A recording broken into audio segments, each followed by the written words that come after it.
40 तासांचे 40 लेक्चर जे आपण सुरुवात केलेली आहे त्याचं आजचं तिसरं लेक्चर आहे. तुम्हाला माहित असेल आपण लेक्चर नंबर 1 आणि लेक्चर नंबर 2 मध्ये आपले जे काही बेसिक कन्सेप्ट असतात ते क्लिअर केलेले आहेत.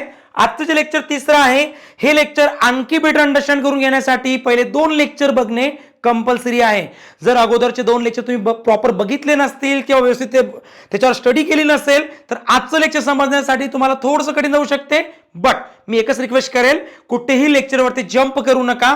जसे लेक्चर स्टेप बाय स्टेप दिलेले आहेत हे त्या पद्धतीनेच बघा, कारण याच्यावर खूप रिसर्च केलेली आहे. खूप सारा याच्यावरती हार्डवर्क आणि स्मार्ट वर्क ह्या दोन्ही गोष्टी यूज करून तुमच्यासाठी 40 तासांचे 40 लेक्चर अवेलेबल करून देत आहे. काही लेक्चर तुम्हाला 1.5 तासाचे पण दिसतील तर काही लेक्चर तुम्हाला अर्ध्या तासाचे सुद्धा दिसतील. हे त्या चॅप्टरनुसार मॅटर करते. चला मग आजचं जे लेक्चर आहे हे 3rd नंबरचं लेक्चर आहे. आणि याच्या अगोदर आपण काय शिकलो हे तर आपण बघणारच आहोत की याच्या अगोदर आपण काय काय क्लिअर केलं. बट सर्वात महत्त्वाचं तुम्हाला माहित असेल की तुम्ही हा जो कोर्स जॉईन केलेला आहे 40 तासांचे 40 लेक्चर, तुम्ही भारतातली कुठली एक्झाम द्या तुम्हाला या कोर्सचा 100% बेनिफिट होणार. मग MPSC, TCS, IBPS, other examination, school, colleges काही असू द्या, तुम्ही इंग्लिशमध्ये टॉपर राहणार, इंग्लिशमध्ये पैकीच्या पैकी स्कोर घेणार. चला बघा, आता भारतातली एक्झाम कुठली असू द्या माहिती आहे तुम्हाला. आजचा आपला लेक्चर नंबर 3rd आहे. ऑलरेडी आपण 2 लेक्चर कंप्लीट केलेले आहेत आणि या पहिल्या 10 लेक्चरमध्ये आपण वाक्यामध्ये मास्टर बनणार आहोत. की नेमकं वाक्यामध्ये एरर कुठे, वाक्यामध्ये फिल इन द ब्लँक्स, वाक्याचा प्रकार कसा ओळखायचा, वाक्य कुठले कुठले असू शकतात, वाक्य मराठीमधून इंग्लिश, इंग्लिशमधून मराठी, वाक्य 0 पासून कसं बनवायचं, याच्यामध्ये तुम्ही मास्टर बनणार आहात पहिल्या 10 लेक्चरमध्ये. ओके, टोटल 40 लेक्चर आहेत 40 तासांचे. आणि जे लेक्चर, काही लेक्चर तुम्हाला मोठे मोठे पण दिसतील, काही छोटे पण दिसतील. राऊंड फिगर 40 तासांचे 40 लेक्चर्स आहेत. चला मग सुरुवात करू आजच्या तिसऱ्या लेक्चरला, की जे बेसिक लेक्चर 3 आहे. आणि याच्या अगोदर तुम्ही काय शिकले एकदा बघून घ्या. तुम्हाला मी याच्या अगोदर शिकवलं की एमिजार जर आहे तर कोणाला एक वचन कोणाला अनेक वचन यूज करायचं हे आपण सांगितलं. जर हॅव ॲज आहे तर कोणाचं एक वचन कोणता अनेक वचन हे आपण शिकलो. आपण काय शिकलो, एक मला विदिन 5 मिनिट्स द्या, 5 मिनिटांमध्ये मी सर्व रिव्हिजन करून देतो, नंतर लगेच पुढे जाऊया. आपण शिकलो की हा इज नेहमी कसा असतो, एक वचन असतो. हा आर नेहमी कसा असतो, अनेक वचन असतो. आणि हा जो एम असतो हा फक्त आयला लागत असतो. हे आपण ऑलरेडी शिकलो होतो. त्याच्यानंतर इकडे काय शिकलो आपण, हा जो हॅव आहे हा अनेक वचन असतो आणि हा जो हॅज आहे हा एक वचन असतो. ओके, आणि आय अपवाद मध्ये असतो. आय एक वचन असून सुद्धा त्याला हॅव लागतो, इथं एक वचन असून सुद्धा हॅव लागतो. हा आय नेहमी अपवाद मध्ये जातो, हे सुद्धा आपण शिकलो. तर बघून घ्या, एमिजारचा वापर कशासाठी करतो आपण, तर एमिजारचा वापर करतो आपण की आपण काय करण्यासाठी, बघा मी लिहून देतो तुम्हाला. आपण कोण आहोत, आपण काय आहोत, आपण कोठे आहोत, आपण कसे आहोत, ओके, आपण किती आहोत, हे सांगण्याचं काम एमिजार म्हणजे तुमचा टू बी करतो. याला टू बी म्हणतात. बेसिकली याला काय म्हणतो आपण, टू बी.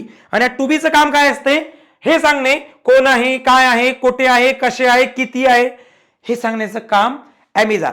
तुम्ही जेवढीही एमिजारचे वाक्य बनवणार, जेवढीही तुम्ही वॉजवरचे वाक्य बनवणार, जेवढी तुम्ही शॅल बी विल बीचे वाक्य बनवणार, यांना टू बी म्हणतात. आणि टू बीचा वापर केव्हा करतो आपण, तर टू बीचा वापर करतो जसे कोण आहे, मी टीचर आहे, मग मी टीचर आहे म्हणजे एमिजारचा वापर होणार. काय आहे, हा एक पेन आहे, इट इज अ पेन म्हणजे इथं एमिजारचा वापर झाला. त्याच्यानंतर कोठे आहे, तर एक बॉटल आहे आणि बॉटल टेबलावर ठेवलेली आहे. The bottle is on the table, the bottle is लागला म्हणजे इथं म्हणू शकतो एमिजारचा यूज करताय आपण. कशा आहेत, I am very well, I am very good, कशा आहो याच्यामध्ये सुद्धा एमिजारचा यूज होत आहे. आणि नंतर आहे किती आहेत, there are 17,000 students in Gayatri academy. Gayatri academy मध्ये जवळपास 17,000 स्टुडंट्स आहेत. म्हणजे किती आहेत, एमिजारचा वापर. म्हणजे एमिजारचा वापर तुम्ही करू शकता कोण आहे, कोठे आहे, कसा आहे, काय आहे, किती आहे हे सांगण्यासाठी. मग एक वचन काय, अनेक वचन काय, आणि एम लागतं फक्त आयला. बेसिकली आपण हे ऑलरेडी आपल्या लेक्चर नंबर 2 मध्ये शिकलो की एका वचन समोर एक वचन, अनेक वचन समोर अनेक वचन. हे लेक्चर नंबर 2 मध्ये क्लिअर केलं आपण. सेम आपण क्लिअर केलं की हॅव हा अनेक असतो, हॅज एक असतो, हे सुद्धा आपण 2nd लेक्चर मध्ये शिकलो. आता एक रिवाइज म्हणून मी तुमचं करून घेते कव्हर आणि लगेच आजच्या लेक्चरला सुरुवात करूया आपण. हॅवेचा वापर होतो ला आहे, कडे आहे, जवळ आहे, तेव्हाच तुम्ही टू हॅवचा वापर करता. आणि हॅवचा वापर करायचा अनेक वचनसाठी, हॅजचा वापर करायचा एक वचनसाठी.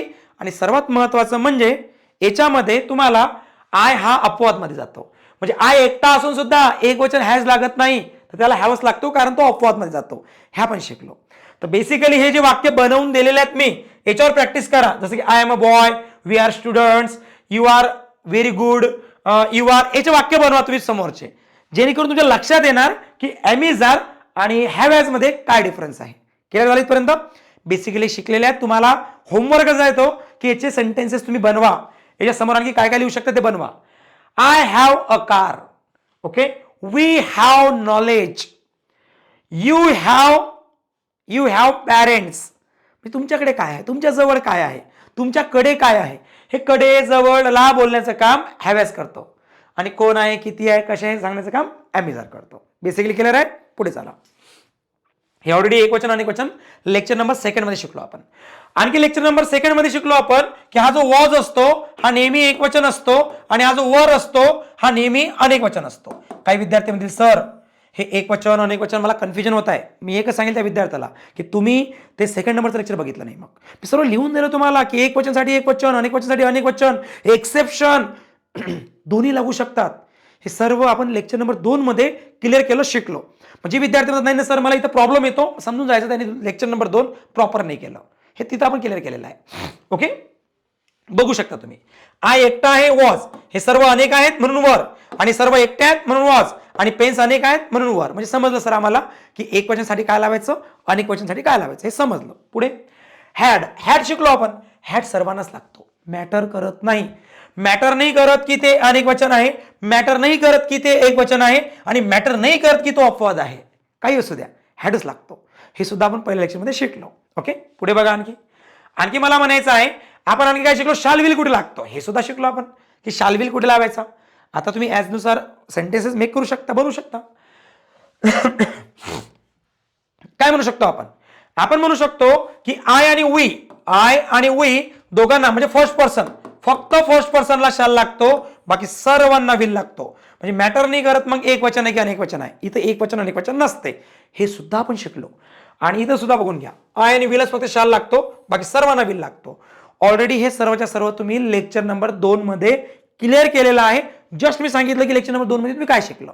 ओके, मग मी असं कन्सिडर करतो की तुम्ही लेक्चर नंबर 2 प्रॉपर पद्धतीने बघितलं, समजून घेतलं. म्हणजे तुम्हाला माहित आहे की एक वचन समोर एक वचन, अनेक वचन समोर अनेक वचन, आय सोबत काही अपवाद असतो आणि काही दोघांवाले पण असतात की ज्यांना एक वचन अनेक वचन सर्व लागते, आणि फ्युचरमध्ये एक वचन अनेक वचन असं काही नसते. हे टोटल आपण शिकलो. चला मग आज सुरुवात करूया आपला बेसिक इंग्लिश लेक्चर 3. आज आपला 3रा दिवस आहे. येणाऱ्या 40 दिवसामध्ये तुम्ही स्वतःमध्ये, मी असं नाही म्हणणार की इम्प्रूव्हमेंट बघणार, मी स्वतःला तुम्ही टॉपला समजणार. ओके, चला ठीक आहे. इम्प्रूव्हमेंट तुम्ही फक्त 10 लेक्चर झाल्यानंतर स्वतःला समजणार की किती इम्प्रूव्हमेंट तुमच्यामध्ये झालं. म्हणजे हे 10 लेक्चर करून तुम्ही कुठले पुस्तक घ्या तुम्हाला 100% समजेल. हे 10 लेक्चर करून तुम्ही कुठली कोचिंग बघा तुम्हाला त्याच्या पहिले अगोदर समजेल. हे 10 लेक्चर करून तुम्ही माझे कुठलेही 100 रूलचे प्रश्न सोडवा तुम्हाला 100% समजेल. म्हणजे खूप बेनिफिट होतील तुमच्यामध्ये. ओके, चला बघा. लेक्चर नंबर 3 जे आपण लेक्चर घेत आहे भारतातल्या प्रत्येक एक्झामसाठी उपयुक्त आहेत. आजचं जे लेक्चर नंबर 3 आहे हे बेसिकली आपण शिकणार आहोत कशामध्ये, काही फॉर्म्स आहेत, या फॉर्म मध्ये आपण शिकणार आहोत. आता फॉर्म कसे असू शकतात सांगतो मी समजून. हे कुठले कुठले फॉर्म येऊ शकतात म्हणजे तुमच्या लक्षात येणार लगेच. हे जे आजचं लेक्चर आहे बेसिकली आजचं लेक्चर आहे फॉर्म. कुठले form, helping verb plus main verb. हे आपलं आजचं सेशन आहे, हे खूप महत्वाचं आहे. एक्झाम मध्ये याच्यावर डायरेक्ट प्रश्न तुम्हाला पाहायला मिळतो. प्रश्न ठीक आहे, प्रश्नाबद्दल आपण 11व्या लेक्चर पासून प्रश्न घेणार आहोत, पण पहिले समजून घ्या की हे एवढं इम्पॉर्टंट आहे. याच्या अगोदर तुम्ही काय शिकले, याच्या अगोदर आम्ही शिकलो सर सब्जेक्ट सोबत कुठले हेल्पिंग वर्ब लागतात, कुठले हेल्पिंग वर्ब आणि कुठले मेन वर्ब लागतात. हे आपण लेक्चर नंबर 2 मध्ये शिकलो की सब्जेक्ट एक असेल तर एक वचन, अनेक असेल तर अनेक वचन, हे शिकलो. पण आताच्या लेक्चरमध्ये काय शिकणार आहोत, कुठल्या हेल्पिंग वर्ब सोबत कुठले मेन वर्ब लागू शकतात आणि कुठले लागू शकत नाहीत. कारण याच्यावर सुद्धा एक्झाम मध्ये क्वेश्चन डायरेक्ट पाहायला मिळतात. डायरेक्ट बघू कसं समजून घेऊ. आजचं लेक्चरच त्याच्यावर अवेलेबल आहे. मला म्हणायचं आहे की हेल्पिंग वर्बचे जर फॉर्म समजून घ्यायचे झाले तुम्हाला तर ते कसे असतात बघा. हेल्पिंग वर्बचा फॉर्म असतो फर्स्ट टू डू, हा झाला त्यांचा पहिला फॉर्म. दुसरा फॉर्म कुठला असतो, टू बी, हा त्याचा नंतरचा फॉर्म. तिसरा फॉर्म कुठला असतो, टू हॅव, हा वाला फॉर्म असतो. म्हणजे असे असतात हेल्पिंग वर्बचे फॉर्म. आणि जो नंतरचा असतो तो मॉडल असतो, त्याला आपण मॉडल ऑक्झिलरी म्हणतो. तो बेसिकली ऍडव्हान्स मध्येच तुम्ही शिकणार आहात, बेसिक त्याचं एवढं काही नाही. मला फक्त एवढंच म्हणायचं आहे. हे जर हेल्पिंग वर्ब आले तर यांच्या समोर कुठले कुठले मेन वर्बचे फॉर्म येऊ शकतात. तुम्ही म्हणा सर नाही नाही आम्ही हे लेक्चर केलं तर काय प्रॉब्लेम होऊ शकतो आमच्यासोबत. तुमच्यासोबत इंग्लिश मधला सर्वात मोठा प्रॉब्लेम होऊ शकतो. मला माहिती आहे खूप सारे विद्यार्थी असं बोलतात, I am wake up at 6 AM.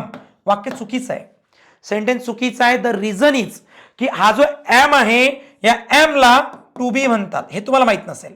मग अगोदर आपण आजच्या लेक्चरमध्ये ते शिकणार आहोत की टू डीच्या नंतर काय काय येऊ शकते, टू बीच्या नंतर काय काय येऊ शकते, टू हॅवच्या नंतर काय काय येऊ शकते, काय त्याचे एक्सेप्शन आहेत, कशा पद्धतीने एक्झाममध्ये सुद्धा क्वेश्चन असतील, बेसिक कसं तुमचं स्ट्रॉंग होणार. There are lot of questions आणि त्याचं पूर्ण डाऊट्स तुमचे क्लिअर होतील. बघा आता टू बीच्या नंतर टू बी जर वाक्यात आला तर एक तर तिसरा किंवा चौथाच फॉर्म येऊ शकतो. मी काय म्हटलं समजलं तुम्हाला, हे मी शिकवणार आहे तुम्हाला. आता फक्त एवढं समजून घ्या की हा जो वेक आहे हा क्रियापदाचा पहिला फॉर्म आहे, म्हणून ते वाक्य चुकीचं आहे.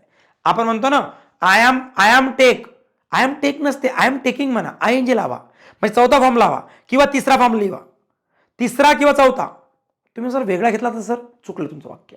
म्हणजे आज मी तुम्हाला सेंटेन्समध्ये मास्टर करणार आहे. तुम्ही जे सेंटेन्सेस तयार करता ना, सर्वात जास्त चुका तुमच्या सेंटेन्सेसमध्ये, वाक्यामध्ये, त्याच्या स्ट्रक्चरमध्ये होतात. आजचं लेक्चर करून हे तुमचे प्रॉब्लेम 90% सॉल्व्ह होणार आहेत. ओके, 10% यासाठी म्हटलं नाही कारण काही ॲडव्हान्स सेंटेन्सेस आहेत. मग चौथं पाचवं लेक्चर होणारच आहे ना आणखी.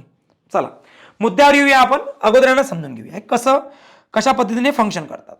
मी बेसिकली तुम्हाला अगोदर टू डू शिकवणार, त्याच्यानंतर मी तुम्हाला शिकवणार to be. Okay, to do झाल्यानंतर काय शिकवणार मी तुम्हाला, टू बी शिकवणार. टू बी झाल्यानंतर टू हॅव शिकवणार. ओके, चला बघू अगदी डिटेलमध्ये शिकूया आपण, असं नाही की काही मध्ये, अगदी डिटेलमध्ये शिकूया. चला टू डू काय असतो अगोदर समजून घ्या. खूप सारे विद्यार्थ्याला माहित नाही की टू डू नेमकं काय असतो. बघा समजून घ्या, टू डू म्हणजे हे जे आता शिकणार आहे तुम्ही, हे जर तुम्हाला येत नसेल तर तुम्ही बेसिकमध्ये वीक आहात म्हणावं लागेल. टू डू एकूण किती असतात, यांना टू डू म्हणतात. डू, डज, शाल, विल आणि डीड. याचं डीड मिसिंग आहे, एक इथं लिहून देतो मी तुम्हाला. ओके, PDF मध्ये अवेलेबल करून देतो. म्हणजे इथं मिसिंग कोण होता, डीड मिसिंग होता, तो तुम्हाला मी अल्टरनेट करून देईल. सो डू, डज, डीड, शाल, विल यांना टू डू म्हणतात. आता हे टू डू किती आहेत बरं, 1 2 3 4 5, म्हणजे एकूण टू डू किती आहेत, 5 आहेत, हे आम्हाला माहित आहे. म्हणजे 5 शब्द वाक्यात जेव्हा हे 5 शब्द येतात तर समजून घ्यायचे काही रूल आहेत. या 5 शब्दानंतर नेहमी V1च लिहिण्याचं कारण काय होतं, लिहिण्याचं कारण होतं याच्या व्यतिरिक्त काही येत नाही. मग जर तुमच्या वाक्यात कधी तुम्हाला डू दिसला, डीड दिसला, डज दिसला, शाल दिसला किंवा विल दिसला, तुम्हाला मेन वर्ब जे मेनू शिकले ना तुम्ही, V1, V2, V3, V4, V5 हे जे 5 फॉर्म शिकले, त्या 5 फॉर्म मधून फक्त आणि फक्त V1च येऊ शकतो, त्यालाच परमिशन आहे. दुसऱ्या कुठल्याही वर्बला परमिशन नाही. कोणासोबत येण्याची, या टू डूच्या फॉर्म सोबत येण्याची. तुम्ही म्हणता तरी पण आला तर तुमचं वाक्य 100% चुकलं. तरी जबरदस्तीने आला तर सेंटेन्स रॉंग आहे. मग ओके, पुढे चला. एक्झाम्पल सांगतो. आता मला समजते की हा एक डज आहे आणि डज हा कोण आहे, टू डू फॉर्म आहे. डजला आपण काय नाव दिलेलं आहे, टू डू फॉर्म. मग तुम्हाला माहित आहे हा टेक्स ऍस लागला म्हणजे कुठला फॉर्म आहे, तर हा क्रियापदाचा 5वा फॉर्म आहे. आपल्याला माहित आहे की टू डूच्या फॉर्म मध्ये कधीच 5वा फॉर्म येत नाही आणि जर आला तर तुमचं वाक्य 100% चुकीचं आहे. समजलं हे वाक्य का चुकीचं आहे, आय होप क्लिअर झालं असेल. फर्स्ट सेंटेन्स चुकीचं असण्याचं कारण आहे, आपल्याला माहित आहे की या फॉर्म नंतर नेहमी क्रियापदाचा फर्स्ट फॉर्म येतो. हे क्लिअर आहे. पुढे चला. नेक्स्ट इथं बघा, वाक्यात डज हा कोण आहे, टू डू आहे, टू डू फॉर्म. मग या टू डूच्या नंतर V1 टेकला काहीच लागलं नाही, no ING, no ED, no EN, no S, no काही, म्हणजे हा क्रियापदाचा पहिला फॉर्म आहे. टू डूच्या नंतर पहिला फॉर्म लावू शकतो का, ऑब्व्हियसली लावू शकतो, म्हणून हे सेंटेन्स करेक्ट आहे. आय होप लक्षात आलं असेल मी काय रूल सांगितलं तुम्हाला. तुमच्या सेंटेन्समध्ये जेव्हा या टू डू पैकी कुठलाही फॉर्म दिसेल, नेहमी तुम्हाला क्रियापदाचा पहिलाच फॉर्म घ्यायचा आहे. ओके, दुसरा कुठलाही फॉर्म घेऊ नका.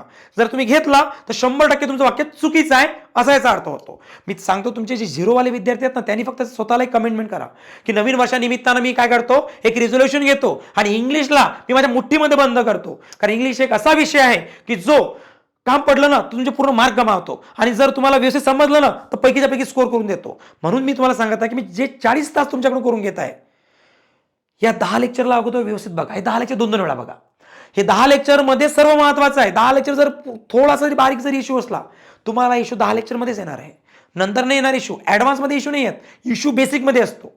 आणि आपण काय करतो, लाईटली म्हणतो का ते तर मला माहित आहे, ते तर मला येते, ते तर खूप वेळा वाचलेलं आहे. आपलं ओव्हर कॉन्फिडन्स आपले मार्ग गमावतो. म्हणून म्हणतो की किती तुम्हाला येऊ द्या, तुम्ही व्यवस्थित स्टेप बाय स्टेप लेक्चर बघा. चला पुढे चला. समजलं सर आम्हाला आता की हा पहिला रूल काय सांगत होता आपल्याला. दुसरा रूल काय सांगतो बघा आता. आणखी वाक्य दिलेत बघून एकदा. रूल तर नंतर बघू. तिसरं वाक्य काय, डीड यू. वाक्यात डीड आला ना, डीड आला म्हणजे समजून जायचं हा टू डू फॉर्म आहे. हा जर टू डू फॉर्म आहे तर कम्प्लिटेड ईडी लागला म्हणजे आता दुसरा फॉर्म आहे किंवा तिसरा फॉर्म आहे. कारण ईडी कोणाला लागतं आपल्याला माहित आहे. ईडी लागतो क्रियापदाच्या दुसऱ्या फॉर्मला किंवा तिसऱ्या फॉर्मला. म्हणजे आपल्याला माहित आहे की टू डू नंतर ना दुसरा ना तिसरा कुठलाच फॉर्म येत नसते, त्याच्यामुळे सेंटेन्स चुकीचा आहे. म्हणजे इथून तुम्ही सुरुवात केली. आता जे वाक्य एक्झाम मध्ये येते ना त्याच्यामधल्या एरर कशा फाइंड करायच्या. आणि मोस्ट ऑफ एरर ह्या तुमच्या to do, to be, to have, modals याच्यावर बेसिकली डिपेंडंट राहतात. मग आपलं बेसिक हेच क्लिअर नसतं, आपण चाललो मोठे मोठे क्वेश्चन सॉल्व्ह करायला. कसे का सॉल्व्ह होतील, पहिले बेस तर स्ट्रॉंग करा. ओके चला पुढे जाऊया. मी तुमची 100% गॅरंटी घेतलेली आहे. तुमचा रिझल्ट आला नाही म्हणजे तुम्ही जे फीज मला दिलेली आहे मी 100% रिटर्न करेल. फक्त दोनच कंडिशन्स आहेत. तुम्ही लेक्चर पूर्ण बघता नाही बघत हे माझ्या साईडला समजते ऍडमिन ऍक्सेसला की तुम्ही बरोबर ते किती वॉच करता की स्किप करून पुढे जाता हे सर्व माझ्या साईडला मला समजते. तुम्ही लॉग इन केव्हा केलं, केव्हा लॉग आउट केलं, किती दिवसातून किती वेळा लेक्चर बघता, केव्हा ऑनलाईन असता. कारण ऍडमिन ऍक्सेस माझ्याकडे आहे ना, त्याच्यामुळे मला हे सर्व डिटेल राहते. तर कंडिशन दोनच आहेत. लेक्चर पूर्ण बघा, स्किप करू नका. आणि सेकंड थिंग्स म्हणजे जिथं जिथे इश्यू आला ना पर्सनली माझ्या नंबरला, माझ्या व्हॉट्सअपला माझ्यासोबत टॉकिंग करून ते सॉल्व्ह करा. मी 100% आणखी सोपं करून देईल जर काही इश्यू येत असेल तर. चला ठीक आहे पुढे चला. वाक्यात डीड आला समजू शकतो. वाक्यात डीड आला मीन्स हा टू डू आहे. आणि वाक्यात जेव्हा टू डू येतो तेव्हा कंप्लीट आहे फक्त कंप्लीट. कुठलाच फॉर्म लागला नाही म्हणजे V1च आहे. ना त्याला ING आहे, ना ED आहे, ना SES आहे, ना काही आहे. म्हणजे क्रियापदाचा पहिला फॉर्म आहे. आणि टू डूच्या फॉर्मच्या नंतर पहिला फॉर्म येऊ शकतो म्हणून हे सेंटेन्स करेक्ट आहे. म्हणजे बेसिकली तुम्हाला समजलं की टू डूचे फॉर्म जर वाक्यात आले तर क्रियापदाचा फक्त आणि फक्त पहिलाच फॉर्म लागतो. दुसरा कुठलाही फॉर्म येत नाही. जर आला तर तुमचं सेंटेन्स 100% रॉंग आहे. क्लिअर. हे 10 लेक्चर बेसिक वाले 2-2 वेळा बघा. आहे ना तुमचं काही जाणार नाही पण तुमचं इंग्लिशमध्ये खूप इम्प्रूव्हमेंट होणार. मी एवढं जीव तोडून सांगत आहे तर काही ना काही असेल. कारण जेव्हा माझी इंग्लिश वीक असण्याचं कारण असं आहे की मला येते म्हणून मी स्किप करायचो. आणि तिथंच माझ्या मग पुढे गेल्यानंतर म्हणायचो माझं बेसिक तर क्लिअर आहे, मला हे काय समजत नाही. मग तेव्हा समजलं की माझं ओव्हर कॉन्फिडन्स की माझं बेसिक क्लिअर आहे. बेसिक क्लिअर नसते.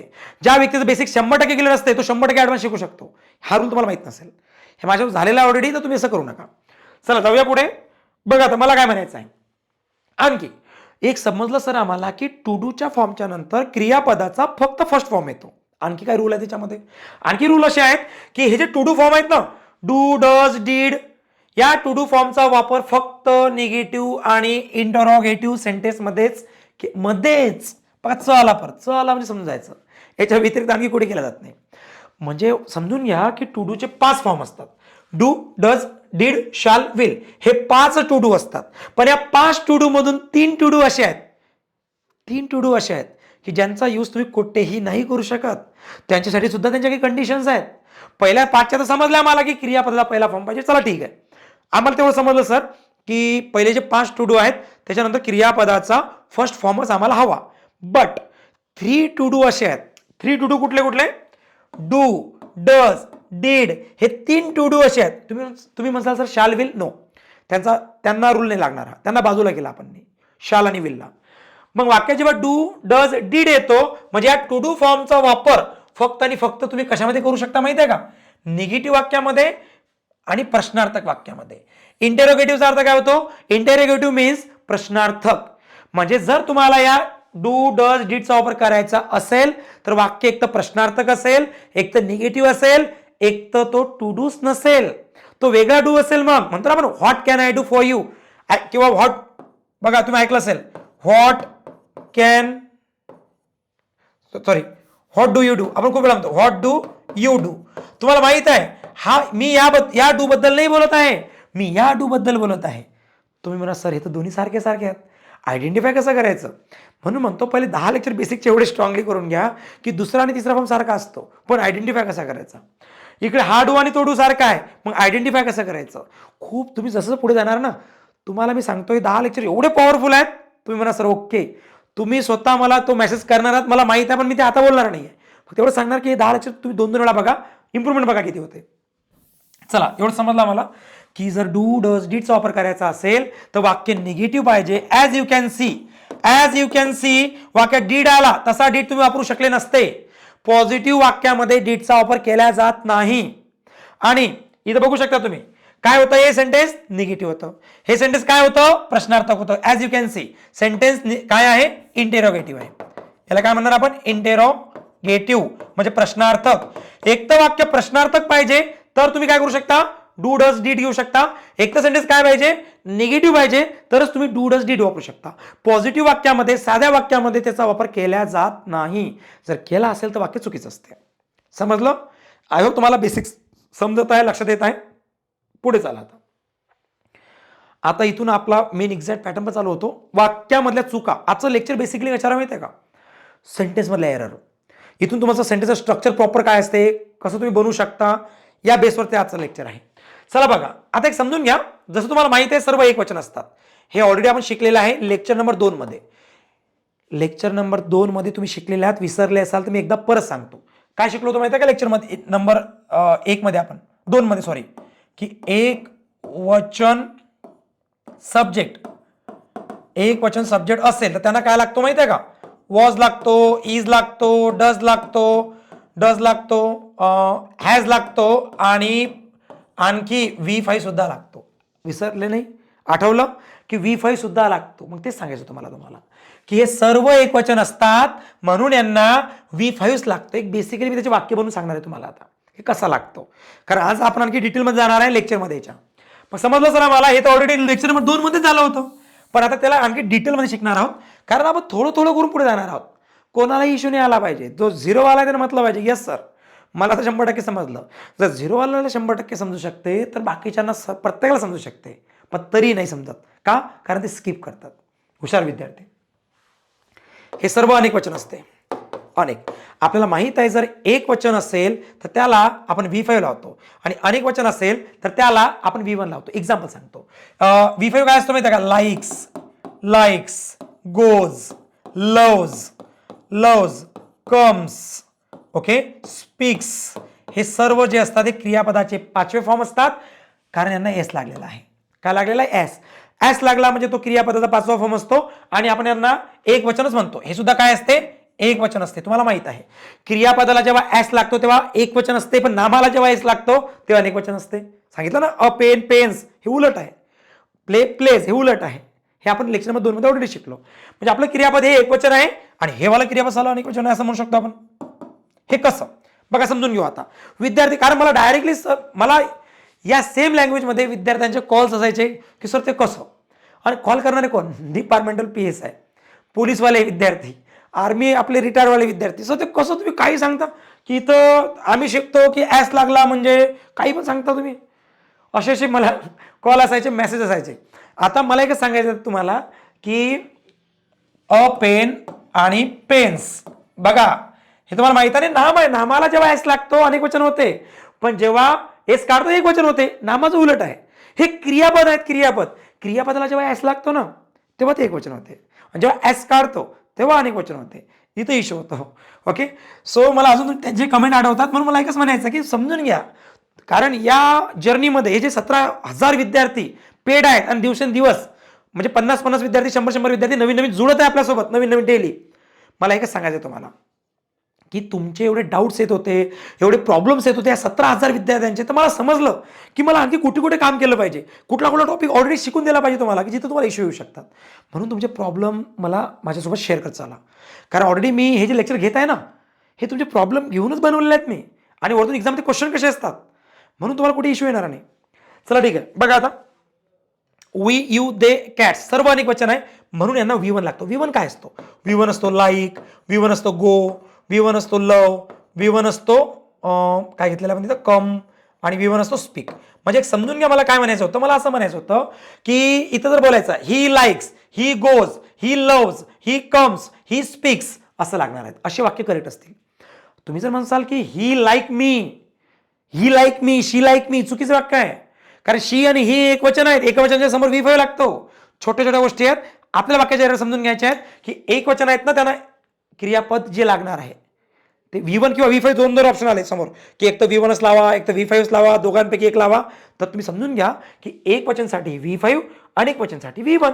You like me but she likes me, you like me कारण तुम्ही खूप सारे आहात, you like me but she likes me, हे आलं पाहिजे आपल्याला.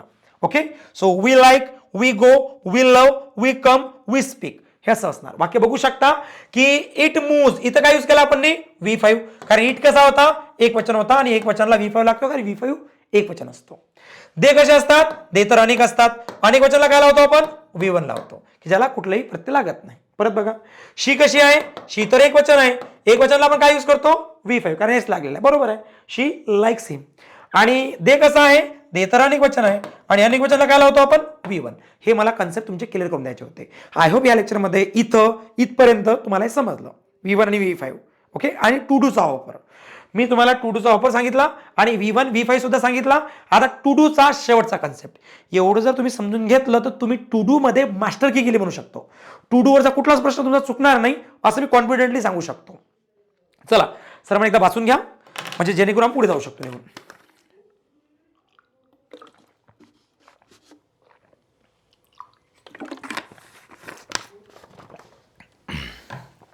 चला बघूया आपण आता.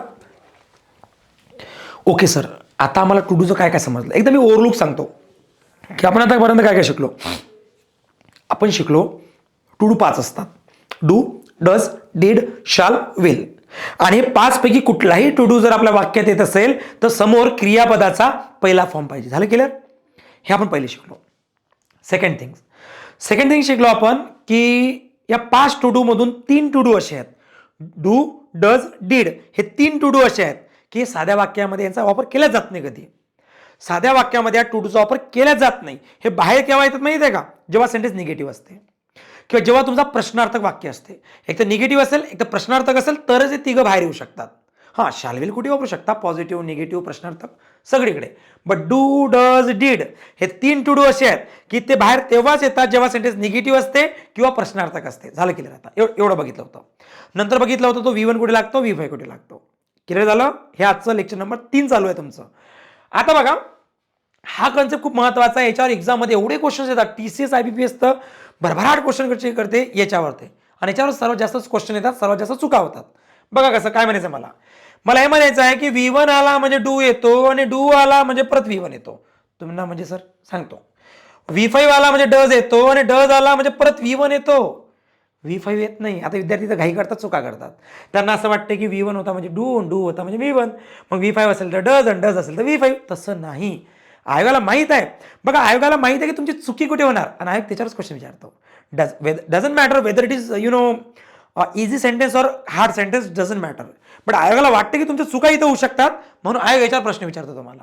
मला फक्त एवढंच म्हणायचं आहे की V1 असेल तर डू, डू असेल तर V1, V5 असेल तर डज, डज असेल तर V1, V2 असेल तर आपण काय वापरतो, डीड वापरतो, आणि डीड असेल तर V1. सांगा बरं एक्झाम्पल कसं, तर बघू आपण आता. पहिलं वाक्य 100% चुकीचं आहे. चूक तुमच्या लक्षात आली पाहिजे.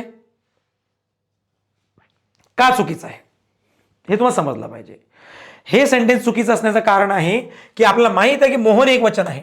मोहन जर एक वचन असेल आणि स्पीक कोण लावला त्यांनी V1, मोहनच्या समोर V1 लागू शकत नाही, कारण एक वचनच्या समोर काय लागते, एक वचनच्या समोर V5 लागते आणि V5 काय पाहिजे होता आपल्याला, स्पीक्स पाहिजे होता. म्हणजे लक्षात आलं की पहिलं वाक्य का चुकीचं आहे, कारण एका वचनच्या समोर आपल्याला V5 पाहिजे म्हणून ते वाक्य चुकलं. दुसरं वाक्य बघा,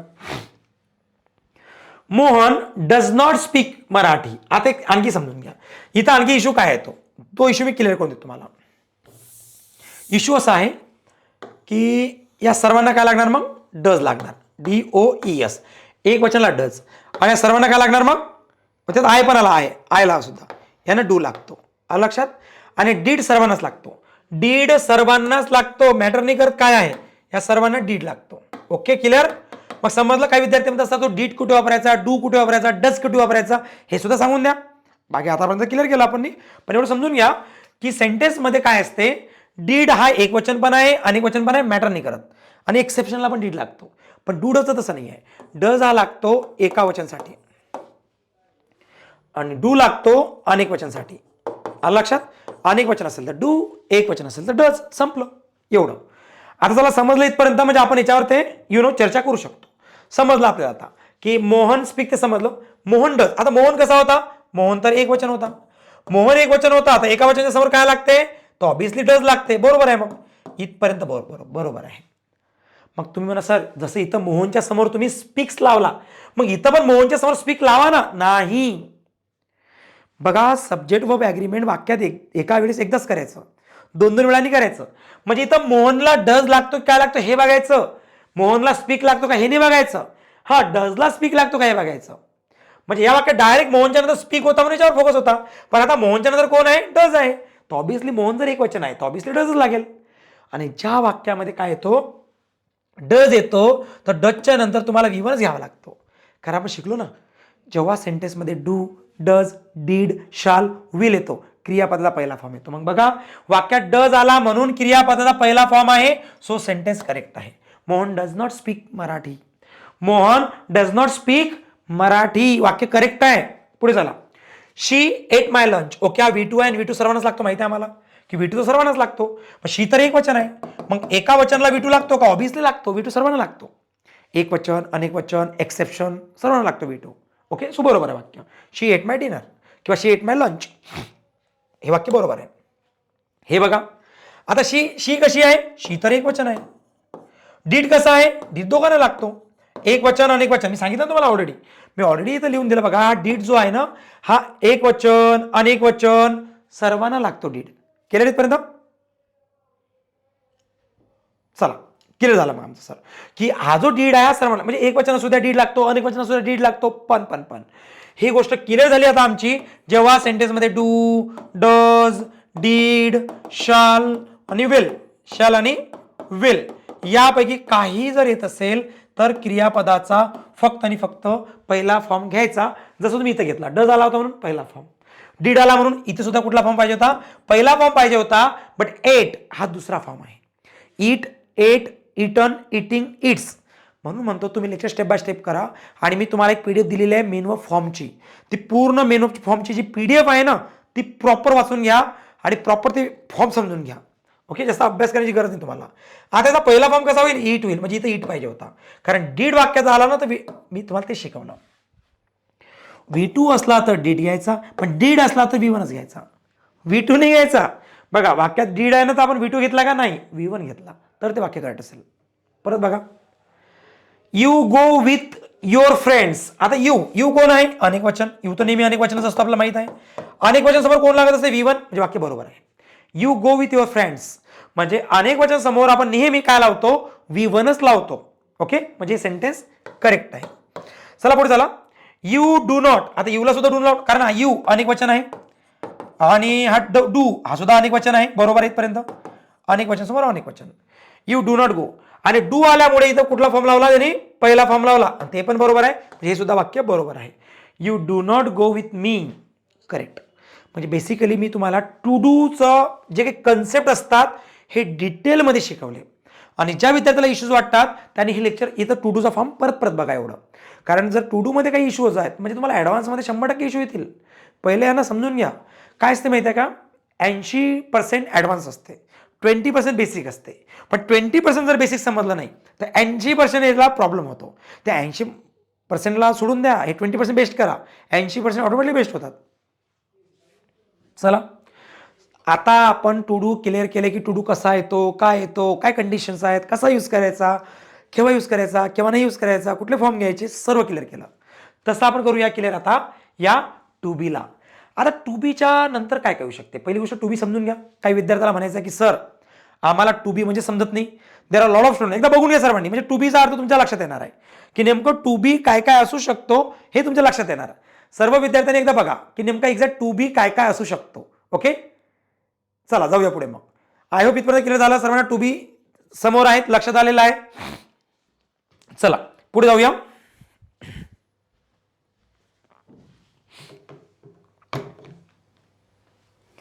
आता मला काय म्हणायचं आहे, टू बी आमच्या समोर आहे सर. टू बी कोणाला म्हणायचं, एम, इज, आर, वॉज, वर, शाल बी, विल बी, 1, 2, 3, 4, 5, 6, 7 म्हणजे एकूण टू बी 7 असतात. किती असतात, 7 टू बी असतात. या टू बीचे काही रूल आहेत की जर वाक्यात टू बी आला तर कुठल्या फॉर्मला एंट्री द्यायची. हे पुस्तकांना भाषा लेवलला शिकत नाही ना, तर इश्यूज त्याच्यामुळेच जनरेट होतात. चला, या टू बीच्या नंतर तुम्ही क्रियापदाचा चौथा फॉर्म घेऊ शकता. कसा ओळखायचा, ज्याला आयएनजी लागतो. ओके. या टू बीच्या नंतर तुम्ही क्रियापदाचा तिसरा फॉर्म घेऊ शकता. इथं बघा मी तुम्हाला प्रिंटेबल नोट्समध्ये क्लिअर करून दिले. तिसरा फॉर्म घेऊ शकता म्हणजे तुम्ही तिसरा फॉर्म घेऊ शकता, तुम्ही चौथा फॉर्म घेऊ शकता, किंवा तुम्ही नाउन पण घेऊ शकता, तुम्ही ऍडजेक्टिव्ह पण घेऊ शकता. याची एक्झाम्पल देऊन सांगतो मी तुम्हाला बेटर. आणखी बेसिक एक्झाम्पल देऊन सांगतो जेणेकरून तुम्ही म्हणाल सर 100% समजलं आम्हाला. हे प्रत्येक विद्यार्थी म्हणणार आहे. बघा कसं तर M, is, are, was, were, shall be, will be या टू बी फॉर्म नंतर तुम्ही क्रियापदाचा चौथा फॉर्म, तुम्ही क्रियापदाचा तिसरा फॉर्म किंवा नाउन व ऍडजेक्टिव्ह येऊ शकते. बाकी दुसरी तुम्ही काहीच घेऊ शकत नाही. तुम्ही म्हणा sir am, is, are, was, were, shall be, will बीच्या नंतर एवढंच येते का? यस, एवढंच येते. जगातलं कुठलंही वाक्य काढा तुम्ही, या 4 शब्दांच्या व्यतिरिक्त काही येत नाही. हे माहित नाही ना आपल्याला, म्हणून तर प्रॉब्लेम येतात. म्हणजे मला म्हणायचं V4 नाउन ऍडजेक्टिव्ह V3 संपलं. आता डिटेलमध्ये समजून घेऊ कसं तर बघा. आय एम सिलेक्टिंग, तुम्ही काय बघितलं? एम कोण आहे बरं? एम तर टू बी आहे, आम्हाला माहित आहे. हा जो एम आहे ना हा टू बी आहे. सिलेक्टिंग कोण आहे? हा तर V4 आहे. समजलं आता आम्हाला की टू बी प्लस V4 येऊ शकते. क्लिअर झालं? आणखी टू बी प्लस V3 पण येऊ शकते. कसं आहे दाखवा बरं ते टू बी प्लस V3. बघा एमला काय म्हणतो आपण? टू बी म्हणतो. बघा टू बी समोर आहे तुमच्या, जसं हा टू बी होता, हा टू बी आपल्या समोर आहे. सिलेक्टेड V3 लागला V3, मग हा तुमचा V3 आहे. मग टू बी प्लस V3 म्हणजे नियमानुसार आपण म्हणू शकतो हे सुद्धा सेंटेन्स करेक्ट आहे, हे सुद्धा सेंटेन्स करेक्ट आहे. द रिझन इज टू बीच्या नंतर चौथा आणि टू बीच्या नंतर तिसरा. आपण हे दोन्ही फॉर्म घेऊ शकतो, फक्त मिनिंग मध्ये बदल होतो. मी सांगतो थोड्या वेळा समजून की मिनिंग मध्ये काय फरक पडतो. पुढे चला. आता मला म्हणायचं की टू बीच्या नंतर तुम्ही नाउन सुद्धा घेऊ शकता. नाउन म्हणजे काय? कोण आहे? बस एवढा प्रश्न विचारा, काय आहे किंवा कोण आहे, तुम्हाला नाउन मिळते. जे विद्यार्थी म्हणतात सर मला नाउन समजत नाही, काय करू? काहीच करू नका, मी सांगतो तेवढं करा. फक्त कोण आहे, काय आहे एवढा प्रश्न विचारा आणि उत्तर जर मिळालं तर तो तुमचा नाउन आहे. काही विद्यार्थी सर मला ऍडजेक्टिव्ह समजत नाही, काय करायचं? कसा आहे. काय प्रश्न विचारायचा? कसा आहे, म्हणजे तुम्हाला ऍडजेक्टिव्ह समजते. काही विद्यार्थ्यांना असं ते वर्ब समजत नाही, काय करणे, काय करतो, जे उत्तर मिळेल ना तुम्हाला ते तुमचे वर्ब असतात. अगदी सिंपल भाषामध्ये तुम्ही वर्ब, नाउन, ऍडजेक्टिव्ह असं ओळखू शकता. डिटेलमध्ये पार्ट ऑफ स्पीचमध्ये हे क्लिअर होईल, टेन्शन नका घेऊ. चला ठीक आहे. मग बघा इथपर्यंत आम्हाला समजलं की V4 येऊ शकते, V3 येऊ शकते, नाउन. हा I am a teacher, me teacher आहे. मी कोण आहे? मी कोण आहे? मी टीचर आहे. म्हणजे टीचर कोण आहे? मग टीचर नाउन आहे. का बरं नाउन आहे? कसं ओळखलं? कारण मी कोण आहे विचारलं ना, कोण आहे म्हणजे नाउनच उत्तर असणार. आय एम, मी आहे, पण मी एम कोण आहे? आपला टू बी. एम तर माहिती आहे मला टू बी आहे. टू बीच्या नंतर कोण घेतला आपण? नाउन आहे, येऊ शकते. टू बीच्या नंतर नाउन येऊ शकतो की आय एम अ टीचर, बरोबर आहे. पुढे ऍडजेक्टिव्ह.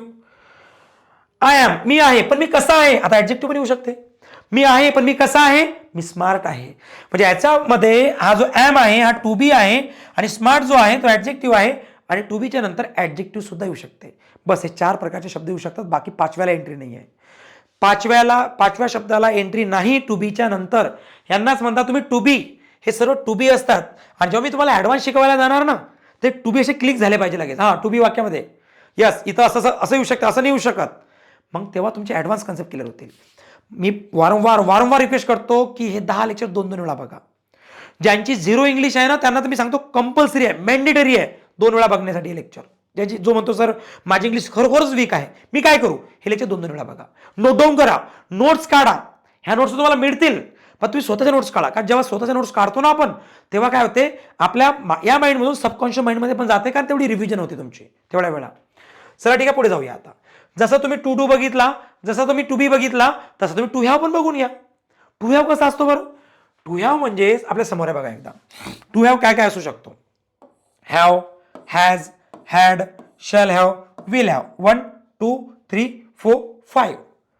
1 2 3 4 5 म्हणजे 5 जे असतात ते 5 पैकी 5 यांना टू हॅव म्हणून ओळखले जाते. आणि या टू हॅव नंतर काय काय येऊ शकते बघा. आता या टू हॅवच्या नंतर येऊ शकते डायरेक्ट क्रियापदाचा तिसरा फॉर्म, किंवा या टू हॅवच्या नंतर येऊ शकते बीन सोबत. बीन तर येणार नंतर चौथा फॉर्म, किंवा बीन तर येणार नंतर तिसरा फॉर्म या टू हॅवच्या नंतर येऊ शकतो. किंवा या टू हॅवच्या नंतर आणखी कोणाला एंट्री आहे? नामाला. ऍडजेक्टिव्हला एंट्री नाही आहे टू हॅवच्या नंतर. आय हॅव स्मार्ट नाही, चुकलं वाक्य. आय हॅव स्मार्ट वाक्य चुकलं.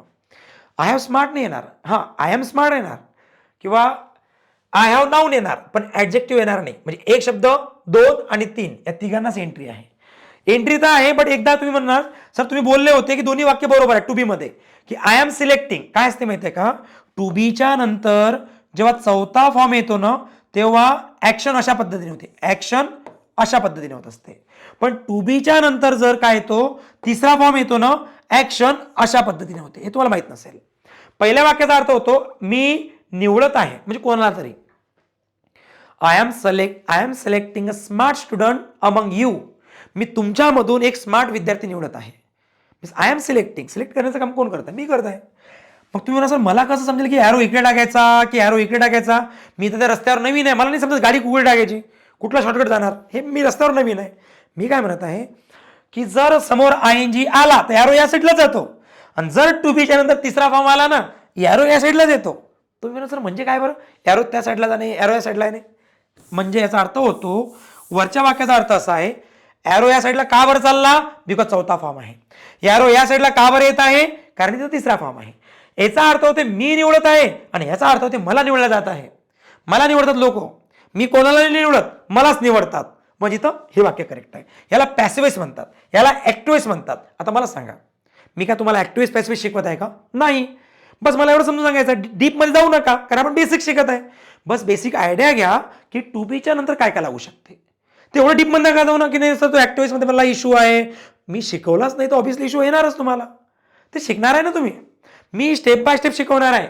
जेव्हा तुम्ही 0 पासून हा सिलेबस कंप्लीट करणार 100%, आणि जेव्हा तुम्ही रिटर्न येणार, आणि जेव्हा रिटर्न यात्रा परत करणार, तेव्हा तुम्हाला समजेल की यस सर तुम्ही जे सांगत होते ना तेव्हा नव्हतं समजत, पण जेव्हा मी परत सिलेबस कंप्लीट करून परत चाललो ना, मला एक तुम्ही खरोखर सांगा, तुम्ही जेव्हा एखाद्या गावामध्ये, एखाद्या सिटीमध्ये, एखाद्या कुठल्याही प्लेसवरती जेव्हा नवीन नवीन असता, क्राऊडी एरिया असतो, तुम्ही पैदल जाता किंवा बाईक घेऊन जाता किंवा कार घेऊन जाता, व्हॉटेवर कसे पण जाऊ द्या तुम्हाला खूप सारे शॉर्टकट दिसतात, खूप सारे वेगवेगळे मार्ग दिसतात, पण तुम्ही हायवे एक सरळ बघता आणि कन्फ्यूज होता की नाही हा कुठे जातो, हा कुठे जातो. त्या रस्त्यावर तुम्ही नवीन असता, पण जेव्हा तुम्ही वर्षभर त्याच रस्त्यावर जाता, ते सर्व शॉर्टकट तुमचे पाठांतर असतात. का तुम्हाला माहित आहे मला जिथं जायचं आहे ना, इकडून जरी गेलो तिथंच पोहोचतो, इकडून जरी गेलो तिथंच पोहोचतो. या लेवलचं कॉन्फिडन्स तुम्हाला येते. मला तेच तर सांगायचं आहे. आपण नवीन आहोत, आपल्याला माहितच नाहीये की याचा पॅसिव्हिस्ट पण होतो, याचा ऍक्टिव्हिस्ट पण होतो, चेंज द वाईज पण याच आहे. का बरं? Because we are beginners. आपण नवीन आहोत. नवीन असतो ना, आपली सिच्युएशन नवीन सारखी झालेली असते. म्हणून म्हणतो काय करायचं, जे बेसिक आहे ना ते समजून घ्यायचं, जे समजत नाही ना सोडून द्यायचं. कारण आपण या रस्त्यावर परत येणार आहोत, आणि जेव्हा दुसऱ्यांदा रिव्हिजन करूया ना, त्याच्यापेक्षा बेटर आणि बेस्ट अंडरस्टँड होते. हे सर्वांना फॉलो करायचं आहे. चला ठीक आहे, इथपर्यंत क्लिअर आहे, समजलं असेल सर्वांना की V3 V4 कसं येतं आणि काय त्याचा मिनिंग निघतो. चला टू हॅव येऊ शकतो, जे एक्झाम्पल बघा. वी हॅव, आता हॅव कोण आहे? टू हॅव आहे, माहिती आहे आम्हाला. हा टू हॅवचा फॉर्म आहे. प्लस फिनिश कुठला फॉर्म आहे? फिनिशला काय लागला बघा बरं. फिनिशला ED लागला नाही, ING लागला नाही, SES लागला नाही, काही लागलं नाही, म्हणजे तो पहिला फॉर्म आहे. आणि टू हॅवच्या नंतर कधीच पहिला फॉर्म येत नाही, म्हणून हे वाक्य चुकीचं आहे. आय सर्व विद्यार्थ्याला समजलं. मला काय म्हणायचं होतं? मला हे म्हणायचं होतं की इथं फिनिशच्या ठिकाणी काय पाहिजे होतं? फिनिश्ड असं पाहिजे होतं. हा जर असं असतं, आता मी प्रिंटेबल नोट जेव्हा देईल तुम्हाला, मी काय चेंजेस करून पण देईल, मी काय करेल याला फिनिश करून देईल, तेव्हा हे वाक्य बरोबर असेल. मग हे वाक्य बनणार आहे टू हॅव प्लस V3, तेव्हा बनणार आहे. म्हणजे इथे ED पाहिजे. आता परत बघा, टू हॅव हा हॅज कोण आहे? टू हॅव आहे. हा बीन कोण आहे? बीनच आहे. हा लिव्हिंग कोण आहे? चौथा फॉर्म आहे. मग लागू शकते का टू हॅवच्या नंतर बीन प्लस V4? येस लागू शकते. टू हॅव जर वाक्यात आला तर तो बीन घेऊ शकतो आणि चौथा फॉर्म म्हणजे INGचा घेऊ शकतो. म्हणजे हे बरोबर आहे. लक्षात आलं? म्हणजे बघा कसं, तर he has been living here for 10 years. Yes correct आहे स्ट्रक्चरनुसार. पुढे झालं. हॅड कोण आहे? हॅड इथं टू हॅव आहे. ओके. बीन कोण आहे? इथं बीनच आहे. किल्ड कोण आहे? किल्ड तिसरा फॉर्म आहे. मग तुम्ही म्हणा सर, तुम्ही म्हणता सर इथं सांगा एकदा समजून आम्हाला, तुम्ही म्हणता की बीनच्या नंतर चौथा फॉर्म पण लागतो आणि बीनच्या नंतर तिसरा फॉर्म पण लागतो. मग याच्यात फरक काय? याचा अर्थ मी तुम्हाला चेंज द वॉइस मध्ये शिकवणार आहे. याचा अर्थ काय होतो माहिती आहे का? जर टू हॅव बीनच्या नंतर V3 आला तर ती ऍक्शन या साईडला जाते. दे हॅड बीन किल्ड, त्यांना मारलं गेलं, त्यांनी कोणाला नाही मारलं. म्हणून तेवढं डीपमध्ये जाऊ नका. फक्त एवढं लक्षात ठेवा की याच्यानंतर कुठला कुठला फॉर्म येतो. हा मराठीत हे ते तुम्ही करणार आहात, स्टेप बाय स्टेप जसं पुढे जाणार. अजून तुम्ही चेंज द वॉइस क्लिअर नाही केलं ना, त्याच्यामुळे इथं फक्त समजून घ्या की टू हॅवच्या नंतर कुठला कुठला फॉर्म येऊ शकतो. ऋषिकेश, पुढचं वाक्य बघा काय म्हणू शकतो आपण. Rishikesh will have. आता विल हॅव कोण आहे? हा टू हॅव आहे.